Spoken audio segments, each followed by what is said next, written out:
It's Bitcoin, y'all. I'm your host, Zoom Out. Here to talk to you today about why I focus on Bitcoin in these videos on this channel and not any of the other cryptos. This is not financial advice. If you decide you want to buy Bitcoin, do your own research, talk to a financial advisor, decide if that's right for you. So, Bitcoin, you've heard is decentralization of money.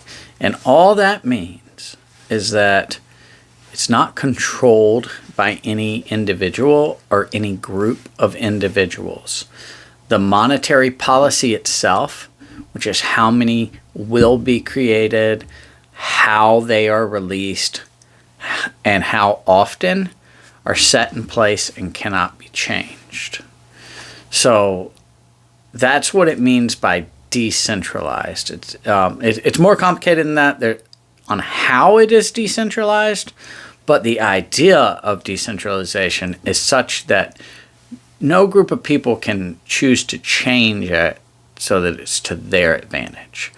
Now, the reason that I focus on Bitcoin is because I kind of look at it in an analogy like invention of the wheel. Once the wheel is invented, you can't reinvent the wheel. Okay?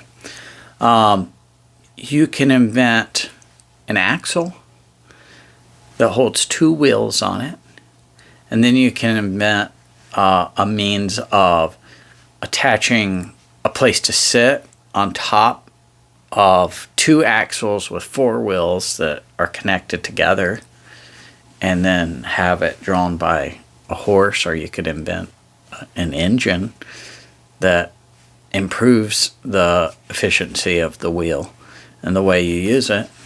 So there's lots of innovation that can come about after the invention of the wheel, but the wheel itself cannot be reinvented.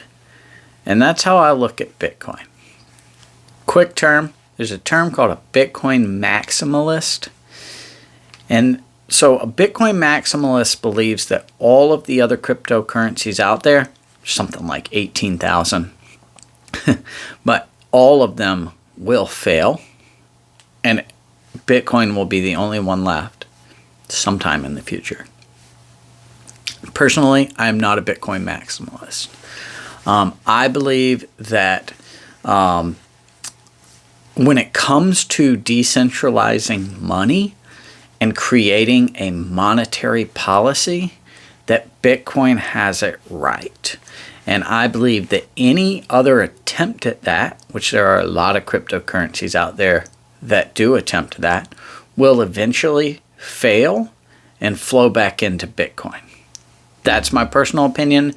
There are some good arguments for that, and there are some decent arguments against that. But there are other cryptocurrencies that aren't really aiming to be a type of money. They're aiming to use the blockchain technology to decentralize other things other than money. And there may be use cases for that are going to be very successful. I personally believe that there will be. But almost you could think of them like technology companies, or you could it's technology companies more than it is truly a cryptocurrency, in the sense that it's like a monetary policy that could replace the monetary policy that we currently have. And so that's that's where I approach it from. The arguments for or against Bitcoin as a cryptocurrency ultimately come down to one big issue, and that is that it has a hard cap. Only 21 million will be ever in existence. And that hard cap is what allows it to have the potential to become the world's greatest savings account. If you want to go back and watch, I made a video on that recently about how it could become the world's greatest savings account and that it preserved wealth perfectly. So a hard cap gives it that, a property that can allow for something like that to happen.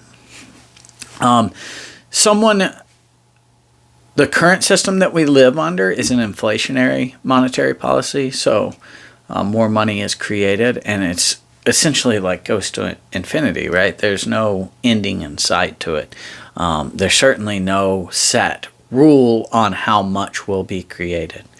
So Bitcoin fixes that problem, but some people would say, and there are some decent arguments to this, that's not the problem.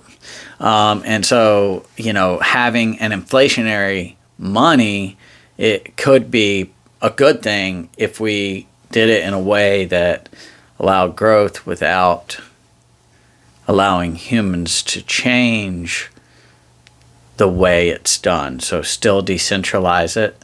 And so like that, and that's that. There's a lot to unpack there.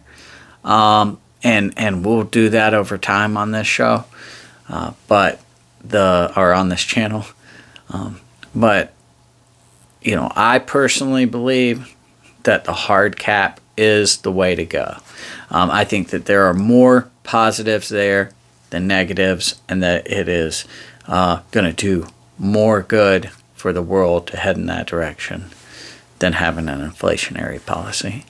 It also, the way this thing is designed, absolutely ensures decentralization, and it absolutely ensures that no one can come in and change that monetary policy. So that's why I focus on Bitcoin. If there's anything I said that maybe was unclear to you, please leave a comment below. I'd be happy to converse with you on it.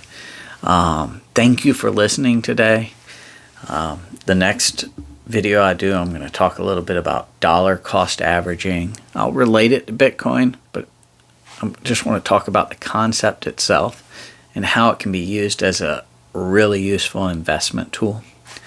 So if you enjoyed this video, hit the like button. If you want to hear more, hit subscribe. Thank you for tuning in, and yeah, I'll be back.